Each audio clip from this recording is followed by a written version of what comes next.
जो मैं आपको बताने जा रहा हूँ वो मेरे साथ कुछ साल पहले हुआ था।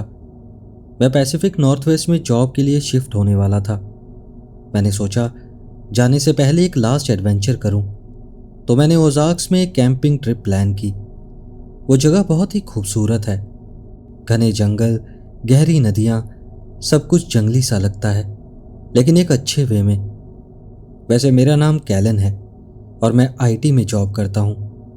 मैं आपको उस टाइप का इंसान नहीं लगूंगा जिसे आप जंगल में अकेले कैंपिंग करते हुए देखें, लेकिन मैं अपने दादाजी के साथ मछली पकड़ते हुए बड़ा हुआ हूँ। मुझे आउटडोर्स में खुद को संभालना आता है। खैर, मैंने अपनी जीप में सामान पैक किया और वहां के लिए निकल पड़ा। पहला दिन परफेक्ट था। मैं काफी दूर तक ट्रेल पर चलता रहा और फिर एक क्रीक के किनारे मुझे एक छोटी सी साफ जगह मिली। मैंने रात के लिए वहीं टेंट लगाया और आग जलाई। वहां बस मैं था और पानी की आवाज थी। ऐसा लग रहा था जैसे मैं स्वर्ग में हूं। मैंने जल्दी जल्दी डिनर किया और फिर आसमान में तारे निकलते हुए देखे। लेकिन असली मुसीबत अगली सुबह शुरू हुई। मैं सुबह नाश्ते में ग्रेनोला बार खा रहा था कि तभी अचानक एक आवाज आई। वो आवाज इतनी तेज थी कि वो किसी गिलहरी की तो हो ही नहीं सकती थी। मैंने पलट कर देखा और मुझे वहां कोई दिखा। पेड़ों की छाया में एक बड़ा, झबरीला सा और ताकतवर जानवर खड़ा था। और अजीब बात यह थी, वो सीधा 2 पैरों पर खड़ा था। उसने अपने सर को टेढ़ा किया और तब जाकर मुझे उसकी आंखें दिखी। वो आंखें किसी कुत्ते जैसी थी, लेकिन उनमें कुछ गलत था। उसे देखकर मैं जम गया। एक पल को मैंने सोचा शायद रोशनी का धोखा है, कोई अजीब सा आवारा कुत्ता होगा। लेकिन तभी वो एक कदम और आगे बढ़ा। उसका सर बहुत बड़ा था और उसका जबड़ा बहुत भारी था और उसकी चाल ऐसी लहराती हुई थी जैसे मैंने कभी किसी कुत्ते में नहीं देखी। उसी वक्त मैं डर के मारे कांपने लगा। मेरे हाथ से ग्रेनोला बार गिर गया और मैं धीरे धीरे पीछे हटने लगा। कहते हैं ना, जंगली जानवर के सामने अचानक हरकत नहीं करनी चाहिए। मैं भी वही कर रहा था। वो मुझे देखता रहा। उसका सर अभी भी टेढ़ा था। फिर उसके गले से गहरी, धीमी सी गुर्राहट निकली और वो गुर्राहट सुनकर मैंने पलटकर भागना शुरू कर दिया। मेरी आंखों के सामने कुछ भी साफ नहीं दिख रहा था, क्योंकि टहनियां मेरे चेहरे पर पड़ रही थी। पत्थर मेरे पैरों के नीचे लुढ़क रहे थे। मैं सारे सर्वाइवल टिप्स भूल चुका था। मुझे बस कुछ भी कर कर भागना था। मुझे पीछे से आवाजें सुनाई दे रही थी। झाड़ियों में धम धम की आवाज आ रही थी। उसकी भारी सांसें और जमीन को खरोंचती उसके पंजों की आवाज मुझे साफ साफ सुनाई दे रही थी। तभी मैं ठोकर खाकर सीधा नाले में जा गिरा। ठंडे पानी ने जैसे होश वापस ला दिए। उसका पानी गहरा नहीं था, लेकिन बहाव बहुत तेज था। मैं लड़खड़ाते हुए उठा और छींटे उड़ाते हुए किनारे किनारे भागता गया, कभी रेंगता, कभी दौड़ता। मुझे पता ही नहीं मैं कितनी देर तक भागता रहा। मेरा सीना फटने को था। मेरे पैर सुन्न हो चुके थे। सांसें जल रही थीं। आखिरकार मैं एक गिरे हुए पेड़ के पीछे धड़ाम से जाकर गिर पड़ा। हांफते हुए बस सुनने की कोशिश करता रहा। मुझे सिर्फ पानी की आवाज आ रही थी, लेकिन मैं जानता था मैं अभी कोई लापरवाही नहीं कर सकता। मैं धीरे धीरे रेंगते हुए वहां से निकला और क्रीक को फॉलो करने लगा। मैं बस ये सोच रहा था कि किस तरफ जाऊं ताकि ट्रेल हेड की ओर वापस पहुंच सकूं। भागते दौड़ते शाम हो चुकी थी और सूरज ढलने लगा था। मुझे रात बिताने के लिए कोई जगह ढूंढनी थी। तभी क्रीक से बस थोड़ी दूर मुझे एक पुराना टूटा फूटा कैबिन दिखा। उसकी लकड़ी सड़ी हुई थी, लेकिन उसकी छत और कुछ दीवारें अब भी ठीक थीं। मैंने सोचा यही जगह सही रहेगी। मैंने कैबिन का दरवाज़ा जितना हो सका ब्लॉक किया और अंदर घुसकर बैठ गया। अंधेरा गहराता गया, लेकिन नींद, एक पल के लिए भी मुझे नींद नहीं आई। बाहर हलचल की आवाज़ें आती रहीं, जैसे कोई कैबिन के चक्कर लगा रहा हो। वो गुर्राहटें और कभी कभी अजीब सी कूं कूं जैसी आवाज़ जिससे पूरे शरीर के रोंगटे खड़े हो रहे थे। वो सब कुछ घंटों तक चलता रहा। सुबह हुई तो मैं थका हुआ और भूखा था, लेकिन मेरा वहां रुकना मुमकिन नहीं था। मैं धीरे धीरे बाहर निकला और जंगल को स्कैन किया।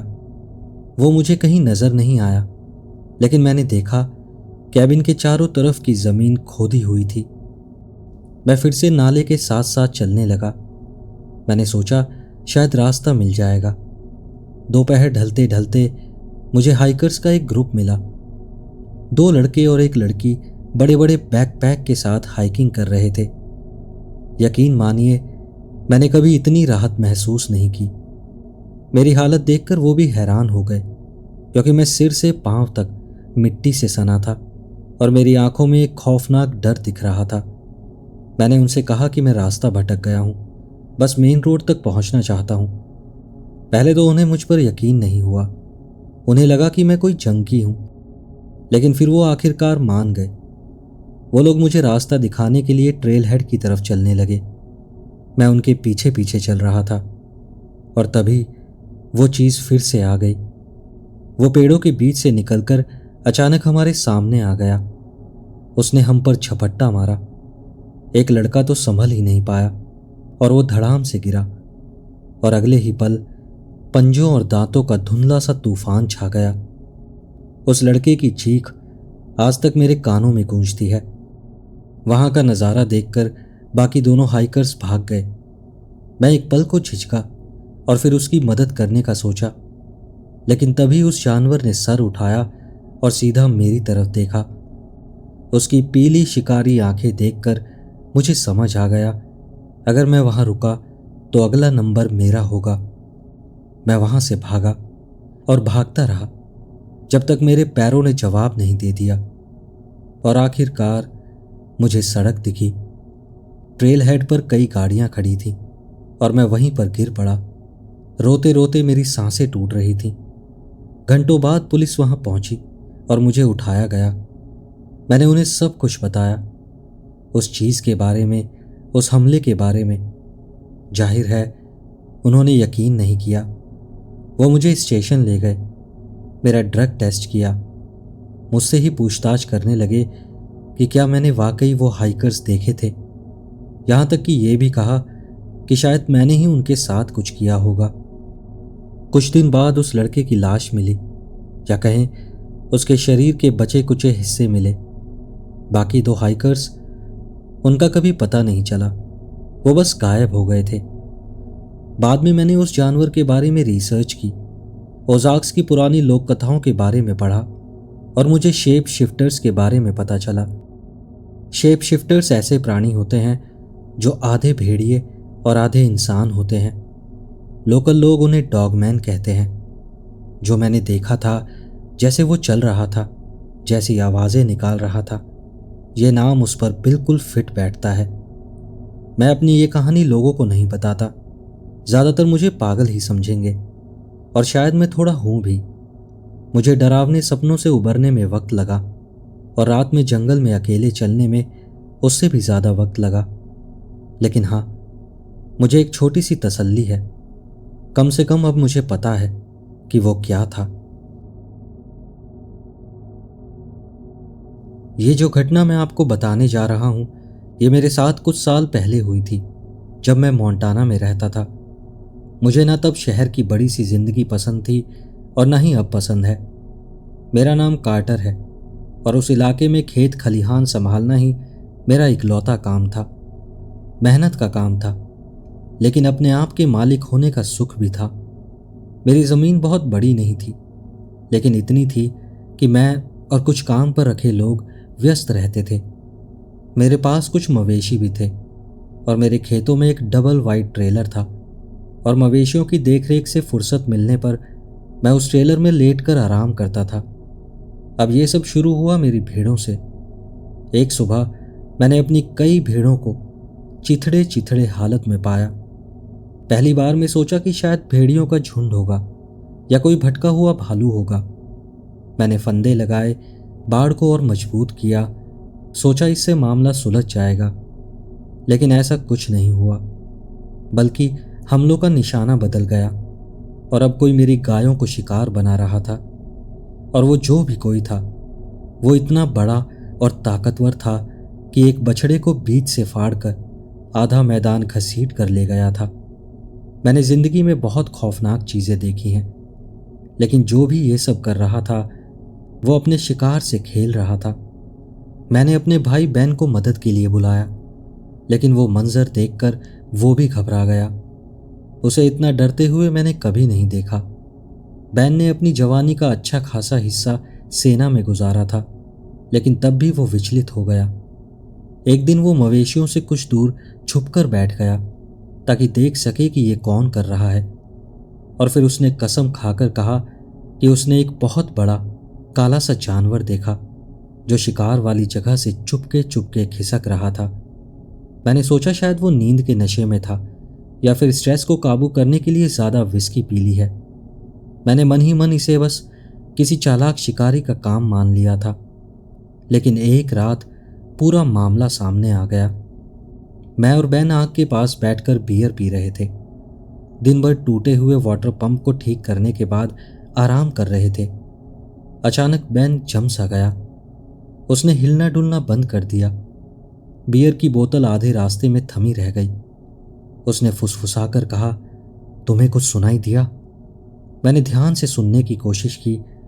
पेड़ों से सरसराहट की आवाज आ रही थी, और फिर तभी एक हल्की सी गुर्राहट ने रात की खामोशी चीर दी। थोड़ी ही देर बाद हमने उसे देखा। आंख की रोशनी से जरा सा बाहर वो पेड़ों की लाइन पर खड़ा था। मैंने आज तक इतना बड़ा भेड़िए जैसा जानवर नहीं देखा, लेकिन उससे भी डरावनी बात यह थी, वो 2 पैरों पर चल रहा था। वो झुका हुआ था, मगर दूर से भी बहुत ऊंचा लग रहा था। उसकी आंखें पीली और चौड़ी थीं, जैसे खुद ही रोशनी फैला रही हो। बैन ने गले से घुटी हुई आवाज में कहा, मेरी राइफल लाओ। मैं तुरंत अंदर भागा। मेरा दिल इतनी जोर से धड़क रहा था जैसे सीना फाड़ देगा। कांपते हुए हाथों से मैंने राइफल उठाई और लोड की, लेकिन जब तक मैं बाहर लौटा बैन गायब था। उसकी टॉर्च पेड़ों की ओर अंधेरे में बेतहाशा हिल रही थी। मैंने चिल्लाकर उसे रोका। मेरी आवाज डर से भरभरा गई थी, लेकिन वो जंगल की तरफ भागता रहा। अभी बस कुछ सेकंड्स ही गुजरे थे कि मुझे एक चीख सुनाई दी।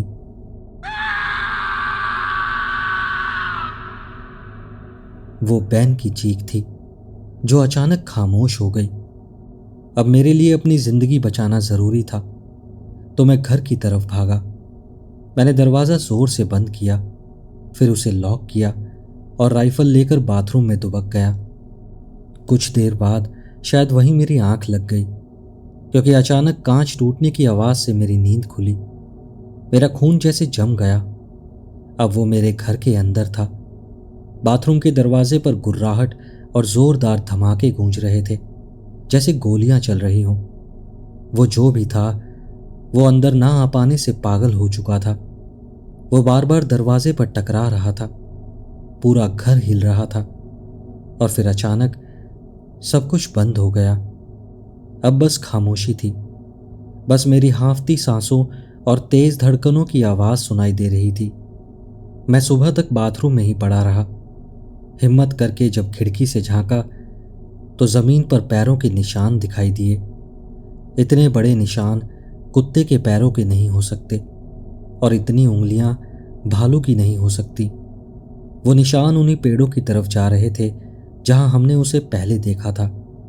साथ ही वहां खून की एक लकीर भी थी। मैं बस यही प्रार्थना कर रहा था कि भगवान, वो बैन का खून ना हो।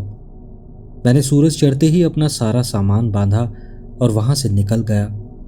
मैंने उस जमीन को औने पौने दाम में बेच दिया।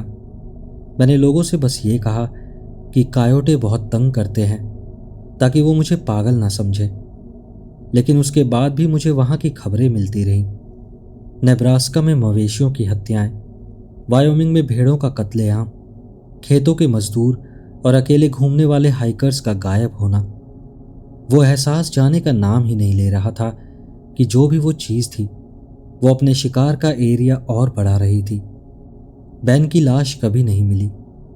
कभी कभी तो मुझे लगता है जब शहर की लाइटें रात में हल्की हो जाती हैं तो परछाइयों में वही पीली आंखें चमकती हैं, हमेशा मेरा पीछा करती हैं। तब से मैं कभी चैन की नींद नहीं सो पाया और अब सोच रहा हूं अलास्का चला जाऊं। शायद वहां की ठंड उस जीव को भी सोचने पर मजबूर कर दे कि मेरा पीछा करे या नहीं। ये मेरे साथ कुछ साल पहले हुआ था। मैं नवाडा में रहता था, वेगस से करीब 1 घंटे की दूरी पर। सुनने में तो ग्लैमरस लगता है, लेकिन असल में वो एक छोटा सा कस्बा था, बिल्कुल वैसा ही कस्बा जहां से हर कोई भागने का सपना देखता है। मैं हाईवे पर बने एक गैस स्टेशन पर काम करता था। पैसे जमा कर रहा था ताकि अपनी जिंदगी का अगला कदम सोच सकूं। वहां ज्यादा कुछ करने को नहीं था, बस दोस्तों के साथ घूमना या फिर कभी कभी रेड रॉक कैनियन में हाइकिंग के लिए निकल जाना। एक शाम की बात है, मैं दुकान बंद कर रहा था, कैश काउंटर पर कैश गिन रहा था। तभी 2 आदमी अंदर आए। उनके हुलिये से लग रहा था कि शायद वो बाइकर होंगे। उन्होंने कुछ खरीदा नहीं, बस ऐसे ही इधर उधर टहलते रहे जब तक मैं अपना काम निपटाता रहा। उनमें से एक, जो ज्यादा बड़ा सा था, मुझे ऐसे घूर रहा था कि मेरी रूह कांप गई। आखिरकार मैंने दोनों को बाहर निकाला और दरवाजा लॉक कर दिया, लेकिन मैं बेचैन हो चुका था। पार्किंग लॉट हल्की रोशनी में डूबा हुआ था। आसपास दूर दूर तक कोई और इमारत तक नहीं थी। मैं जल्दी से चाबी निकालते हुए कार की तरफ भागा। पीछे नजर डाली तो देखा दोनों बाइकर्स अब भी वहीं खड़े थे। वो परछाइयों में छिपे हुए बस मुझे जाते हुए देख रहे थे। मेरे पूरे शरीर में ठंडक दौड़ गई। किसी तरह मैं कार में बैठ तो गया, लेकिन हाथ इतने कांप रहे थे कि चाबी इग्निशन में डाल ही नहीं पा रहा था। तभी उनमें से एक बाइकर ने मेरी तरफ चलना शुरू किया और उसी वक्त मैंने झटके से कार स्टार्ट की और वहां से निकल भागा। मैं पार्किंग लॉट से बाहर निकला और मैंने रियर व्यू मिरर में तब तक नहीं देखा जब तक हाईवे पर नहीं पहुंच गया। उस रात मैं मुश्किल से सो पाया। मेरी एक दोस्त थी, कैसी, वो भी मेरे साथ ही काम करती थी। अगले दिन उसने मुझे ऑफर किया कि वो मुझे अपने साथ ले जाएगी। वो हंस रही थी और बोल रही थी कि मैं बेवजह डर रहा हूं। रास्ते में उसने एक लोकल न्यूज़ का जिक्र किया। एक आदमी कैनियन में हाइकिंग करते हुए गायब हो गया था। ऐसी घटनाएं वहां अक्सर होती रहती थी, लेकिन वो खबर सुनकर मुझे थोड़ा अजीब लगा और मेरी बेचैनी और बढ़ गई। उस दिन दुकान पर ज्यादा काम नहीं था। वो बाइकर भी दोबारा नजर नहीं आए, लेकिन मेरी नजर बार बार खिड़की की तरफ जा रही थी, मानो मुझे उम्मीद हो कि कुछ गड़बड़ होने ही वाली है। कैसी बार बार कहती रही कि ऐसा नहीं हो सकता कि वो लोग अब भी इधर ही घूम रहे होंगे। लेकिन जैसे ही सूरज ढलने लगा, वो अजीब सी बेचैनी फिर से मेरे अंदर जाग उठी। रेगिस्तान में शाम ढलते ही ठंडक सी उतर आती है और उस ठंडक के साथ पिछली रात का डर भी मेरी नसों में दौड़ने लगा। मैंने सोचा दुकान थोड़ी जल्दी बंद कर दूं। मैंने रोज की तरह दुकान का चक्कर लगाया, बाहर की लाइट्स ऑफ की और स्टोर के पीछे का दरवाज़ा बस लॉक ही करने वाला था कि तभी पीछे से एक आवाज़ हुई, जैसे झाड़ियों में सरसराहट हुई हो। वो आवाज़ सुनकर मैं वहीं जम गया। कैसी अब भी अंदर थी, अपने फ़ोन में उलझी हुई थी। मैंने धीरे से फुसफुसाकर कहा, कैसी, बाहर आओ अभी। वो चौंक गई, फिर धीरे धीरे पीछे के दरवाजे की तरफ चली आई। मेरी नज़र अब भी पीछे के अंधेरे हिस्से पर टिकी थी। मेरे शरीर में रोंगटे खड़े हो गए थे। उसने पूछा, क्या हुआ? मैंने बहुत धीमी आवाज़ में कहा, पता नहीं, लेकिन मैंने कुछ सुना। हम दोनों अंधेरे में घूर रहे थे, लेकिन कुछ भी साफ नहीं दिख रहा था। और तभी एक हलचल हुई। अंधेरे से एक बड़ा सा साया अलग हुआ और सीधा खड़ा हो गया। उसे देखकर मेरा गला सूख गया। वो चीज बहुत विशाल थी, कम से कम 7 फुट लंबी। उसके पूरे बदन पर काले बाल थे। पहले तो मुझे ख्याल आया, क्या कोई भालू यहां रेगिस्तान में भटक आया है? लेकिन जैसे ही वो हिला, उसका झुका हुआ ढांचा, उसकी चाल, सब कुछ गलत था। कैसी के मुंह से दबी दबी सी चीख निकली। वो साया मुड़ा और हल्की सी रोशनी में भी मुझे उसकी आंखें दिखी। उसकी पीली शिकारी आंखें अंधेरे में भी चमक रही थीं। अचानक वो चीज़ हम पर टूट पड़ी। कैसी चीखते हुए काउंटर के पीछे कूद गई। मैंने झटके से दरवाज़ा बंद किया और लॉक लगाने लगा। दरवाजे पर पंजे रगड़ने की आवाज़ आई, साथ ही एक गहरी डरावनी गुर्राहट भी सुनाई दी। मेरे सीने में डर और घबराहट दोनों भर गए। मैं चिल्लाया, 911 को कॉल करो। कैसी हाँफ रही थी, कांपते हाथों से अपने फ़ोन को जेब से निकालने की कोशिश कर रही थी। तभी वो चीज़ फिर दरवाजे से टकराई। वो कमज़ोर दरवाज़ा उसकी ताकत के सामने टिक नहीं सकता था, और ये बात हम दोनों जानते थे कि ये ज़्यादा देर नहीं टिकेगा। मुझे कैसे भी हमें वहाँ से निकालना था। मैंने कहा, कार तक भागना होगा। कैसी खड़ी हो गई। उसका चेहरा पूरी तरह से सफ़ेद पड़ गया था। हमारे पास सोचने का वक्त ही नहीं था, हमें बस दौड़ना था। मैंने स्टोर का सामने का दरवाज़ा खोला और पूरी रफ्तार से भागा। पीछे से चीख सुनाई दी, इंसानी नहीं बल्कि जानवर जैसी चीख। मैं भागता रहा, मेरी सांस फूल रही थी। वो चीज़ पीछे का दरवाज़ा तोड़ चुकी थी और स्टोर के अंदर से होते हुए सामने के दरवाजे पर आ गई थी। मैंने पीछे मुड़कर देखा, कैसी भी मेरे पीछे पीछे भाग रही थी, और उसके पीछे मैंने देखा वो भी हमारी तरफ दौड़ रहा था। चांदनी उसकी नुकीले दांतों पर चमक रही थी। हम लगभग कार तक पहुंच ही गए थे कि तभी कैसी ठोकर खाकर गिर पड़ी। उसके मुंह से दर्द भरी चीख निकली। मैं चिल्लाया, कैसी उठो, और वो उठने की कोशिश कर रही थी, लेकिन तब तक बहुत देर हो चुकी थी। वो जानवर उस पर टूट पड़ा। एक ही झटके में अपने पंजे से उसे जमीन पर पटक दिया। उसकी दर्द भरी चीखें अचानक थम गई। मैं किसी तरह कार तक पहुंचा, कांपते हुए हाथों से चाबी घुमाई। इंजन गरजते हुए स्टार्ट हो गया और मैं धूल उड़ाते हुए कार को लेकर पार्किंग लॉट से बाहर निकल गया। हेडलाइट्स में बस एक पल के लिए वो नजर आया। वो राक्षस कैसी के शरीर पर खड़ा था और उसने सीधे मेरी तरफ देखा। वो पीली आंखें आज तक मेरे दिमाग में बसी हुई हैं। मैं पूरी स्पीड से रोड पर निकल गया। काफ़ी दूर जाकर गाड़ी रोकी और 911 को कॉल किया, लेकिन मेरे हाथ अब भी बेकाबू होकर कांप रहे थे। पुलिस आई, मेरी स्टेटमेंट ली, गैस स्टेशन की तलाशी ली, लेकिन वहाँ कुछ नहीं मिला सिवाय टूटे हुए पीछे के दरवाजे के और कैसी के शरीर के टुकड़ों के।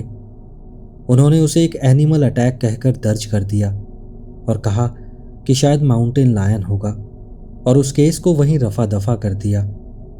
मैं फिर से काम पर लौटा।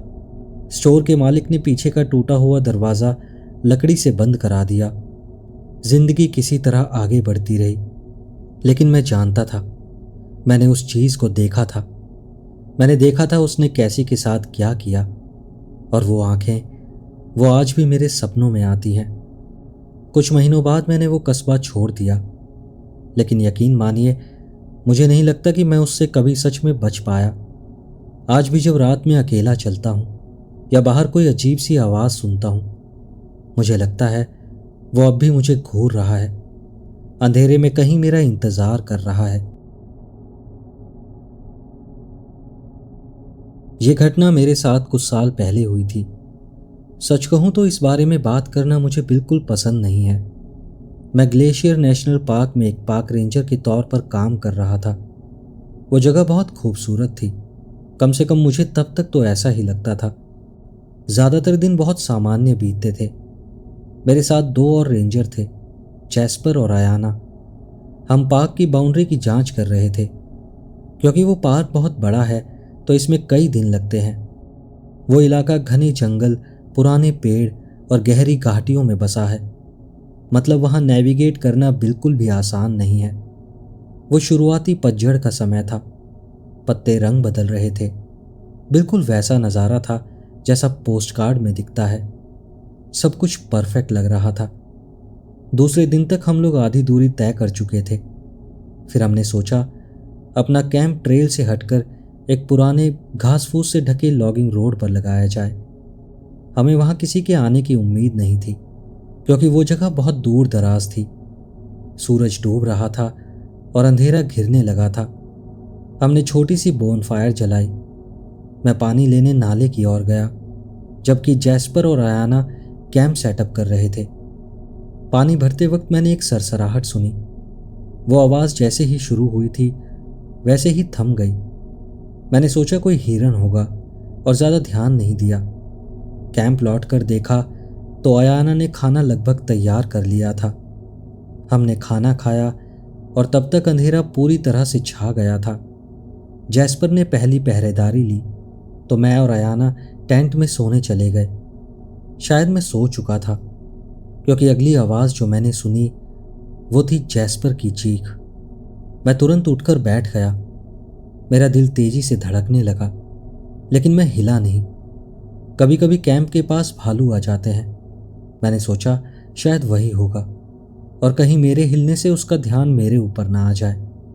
तभी जैस्पर की चिल्लाने की आवाज़ आई। इस बार उसकी आवाज़ में डर साफ था। फिर भी मैं टेंट से बाहर नहीं निकला। ट्रेनिंग और कॉमन सेंस यही कहते हैं कि जहां हो वहीं रुके रहो। लेकिन मुझे चिंता भी हो रही थी। अचानक फिर से चीख आई, पहले से भी ज़्यादा हताश, और फिर चारों तरफ सन्नाटा छा गया। आखिरकार मैंने टेंट खोला और धीरे धीरे बाहर निकला। जैस्पर कहीं नहीं दिखा। उसकी टॉर्च ज़मीन पर पड़ी थी और उसकी रोशनी टिमटिमा रही थी। मैंने धीरे से उसका नाम पुकारा और फिर अयाना का भी, लेकिन कोई जवाब नहीं आया। हमारी लगाई हुई आंख भी बुझने वाली थी और उसकी हल्की सी रोशनी में मुझे पास ही एक काला सा आकार पड़ा दिखा। जैसे ही मैं उसके पास पहुंचा, मेरे होश उड़ गए।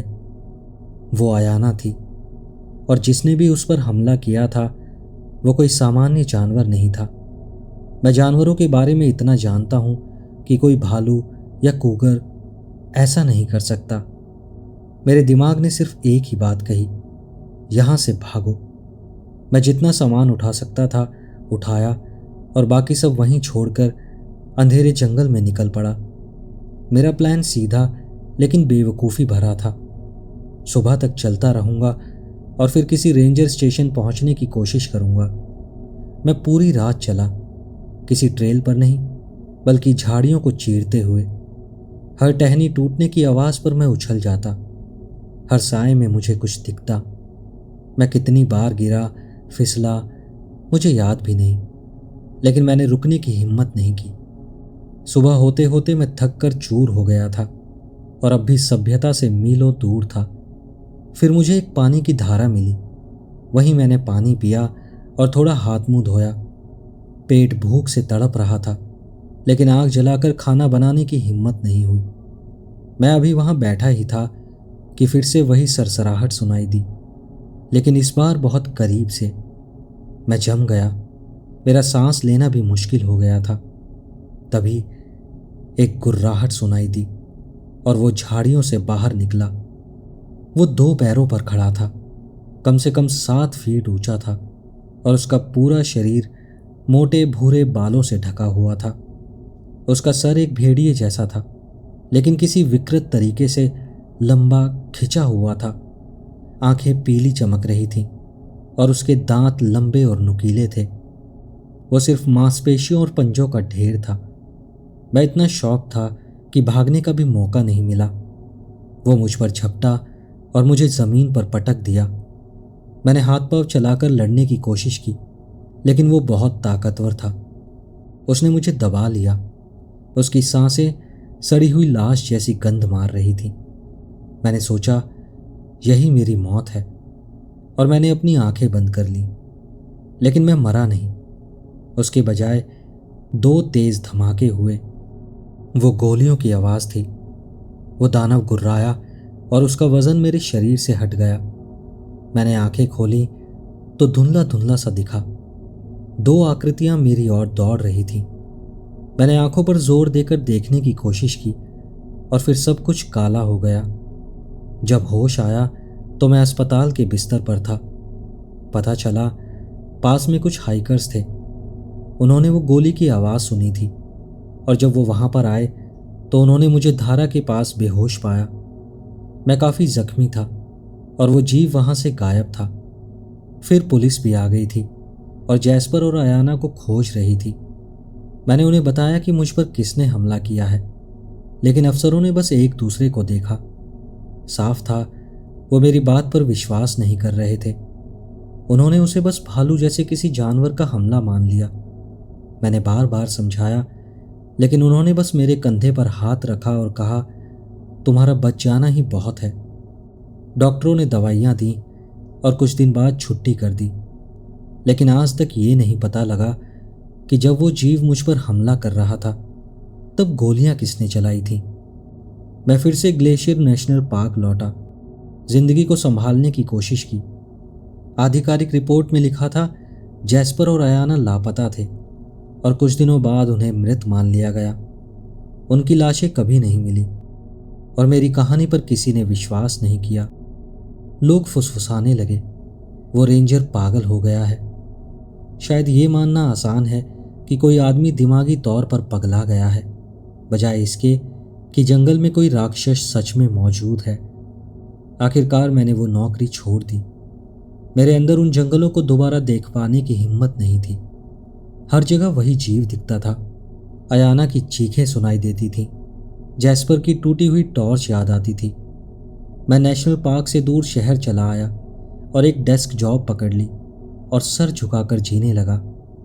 जिंदगी तन्हा है और कभी कभी लगता है कि मैं सच में पागल हो रहा हूँ। रात को अचानक पसीने में भीगा हुआ जागता हूँ। पत्तों की सरसराहट और वो गुर्राहट सुनाई देती है। क्या ये सब मेरी कल्पना थी? किसी सदमे से पैदा हुआ भ्रम था? पता नहीं मैं इस सब से कब उबर पाऊंगा। ये घटना मेरे साथ कुछ साल पहले हुई थी और आज भी इसे याद करके मेरी रूह कांप जाती है। मैं बड़ा सीधा साधा इंसान हूँ, ज़्यादा दिखावा नहीं करता। मुझे सिंपल लाइफ जीना पसंद है। टीवी पर जो आधी रात वाले भूत प्रेत के शो आते हैं उन सब बकवास पर यकीन नहीं करता। लेकिन सच कहूँ तो इस बार जो मेरे साथ जंगल में हुआ उसका कोई तर्कसंगत जवाब आज तक मुझे नहीं मिला। मेरा नाम रिक है। उस वक्त मैं और मेरे दो दोस्त डैन और इलियट हर कुछ महीने में लेक सैलिश के ट्रेल्स पर जाते रहते थे। वो जगह बहुत शानदार थी। वो एक घना जंगल था और बिल्कुल सुनसान था।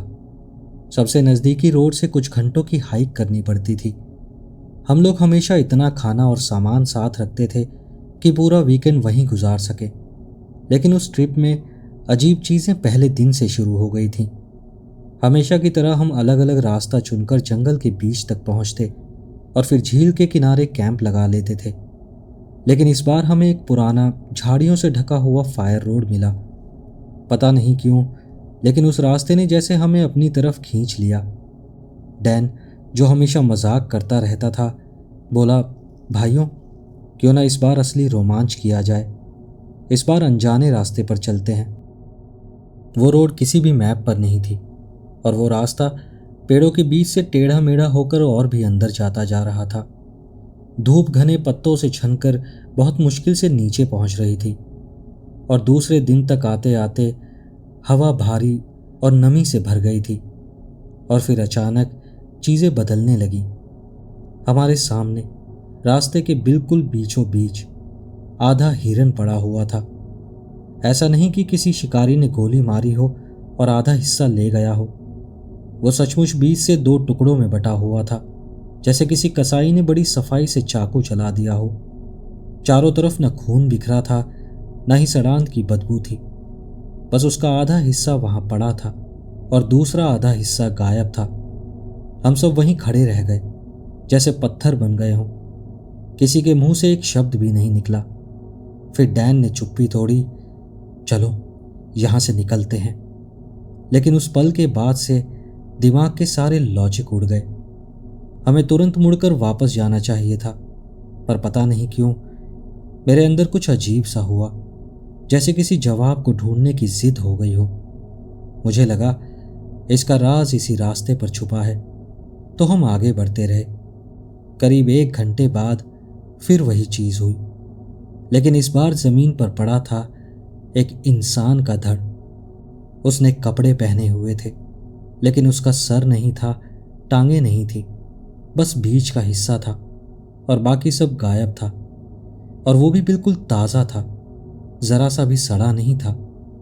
इलियट ने उसे देखकर वही पगडंडी पर उल्टी कर दी। सूरज ढल रहा था। हमने हड़बड़ाकर कैंप लगाया। बहुत छोटा सा घेरा बनाया, बस इतना कि टेंट किसी तरह लग जाए। हम किसी भी हालत में बाहर खुले में नहीं सोने वाले थे। रात एकदम खामोशी में बीती। डैन ने धीरे से वो सवाल पूछा जो सबके मन में था, आखिर ये सब किस तरह का जानवर कर सकता है? कोई पहाड़ी शेर या भालू ऐसे साफ सुथरे तरीके से शिकार को नहीं फाड़ता। यही सब सोचते सोचते पूरी रात हमारी आंख नहीं लगी। सुबह की हल्की सी रोशनी आई तो भी कोई राहत नहीं मिली। बस इतना था कि अब साफ देख पा रहे थे कि हम किस मुसीबत में फंसे हैं। इलियट पूरी तरह टूट चुका था, बिलख रहा था, गिड़गिड़ा रहा था कि वापस चलते हैं। मुझे भी समझ आ गया था कि ये रास्ता गलत है, लेकिन हम उसे उस हालत में अकेला नहीं छोड़ सकते थे। डैन, जो हमेशा शांत रहता था, उसने अपनी पिस्टल निकाल ली। उसने कहा, यह सिर्फ इमरजेंसी के लिए है। हालांकि सबको पता था कि जो चीज़ ये सब कर रही थी उस पर शायद ये बंदूक किसी काम की नहीं होगी। करीब 2 घंटे बाद हमने पेड़ों में सरसराहट सुनी, फिर टहनियों के टूटने की आवाज़ आई। हम तीनों पास पास सिमट गए। डैन के हाथ में बंदूक कांप रही थी और फिर वो हमारे सामने आया। आज भी मैं उस चीज़ को पूरी तरह से बयान नहीं कर सकता। वो बहुत लंबा था, इंसानी कद से कहीं ज़्यादा, और वो 2 पैरों पर खड़ा था, लेकिन झुका हुआ था जैसे कोई वानर चलता है। उसका शरीर घने काले बालों से ढका हुआ था, लेकिन उसका सर बिल्कुल अलग था। उसकी लंबी थूथन किसी कुत्ते जैसी थी। चमचमाते दांत ज़रूरत से कहीं ज़्यादा लंबे और नुकीले थे, और उसकी आंखें 2 जलते हुए कोयले जैसी लाल थी। वो कुछ देर तक हमें घूरता रहा, फिर उसके गले से एक धीमी सी फुफकार निकली। वो आवाज़ किसी जानवर जैसी नहीं थी, वो कुछ और ही थी। हम वहाँ से भागे और पीछे मुड़कर देखने की हिम्मत नहीं की, लेकिन वो बहुत तेज था। टहनियों के टूटने की आवाज़ लगातार पास आ रही थी।